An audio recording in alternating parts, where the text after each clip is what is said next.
I remember back in 2001, I saw the TV commercial for Monkeybone, and I was immediately interested. I always liked the acting of Brendan Fraser, and this unique blend of stop-motion animation with live action looked very interesting to me.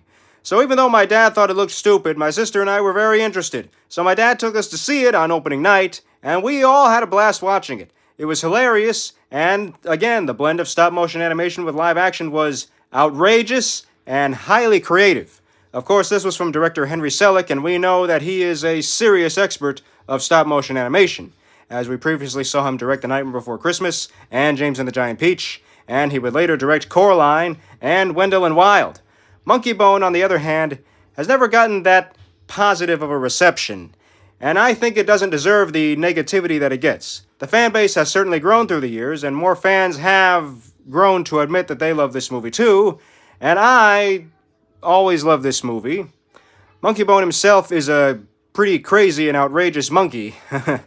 But what is the story here? The story is that Stu Miley is an artist. He's played by Brendan Fraser, and he draws this cartoon show called Monkeybone. And Monkeybone is this little perverted monkey, but Stu gets in a coma, and in the coma he goes to this coma land called Downtown, where he meets these many nightmarish creations, including his own Monkeybone brought to life.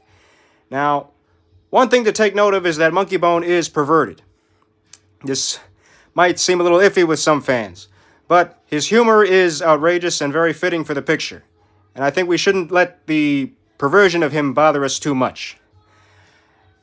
Stu is trying to return to the real world so he can complete his proposal to his girlfriend, but Monkeybone and the many other creatures inside this nightmarish coma land are all trying to interfere with this. Now, this all leads to a pretty hilarious climax, but I'm not going to spoil that for you. I want you to see the movie. At San Diego Comic-Con 2018, I met director Henry Selick after we did an anniversary panel on The Nightmare Before Christmas. I told him I love the movie Monkeybone. He said he loves Monkeybone as well, and that he has not met enough fans who say that they love Monkeybone. He also said he has an extended cut of Monkeybone that has never been released to the public. I'm guessing this does not include the deleted scenes that were on the DVD, so this makes me very interested. So like we got Zack Snyder's Justice League a few years ago after many fans pushed for it, with next year being the 25th anniversary of Monkeybone, and more fans appreciating the movie nowadays, after it flopped at the box office and got little reception, I think we as fans can now push for Monkeybone, the extended cut, to be released.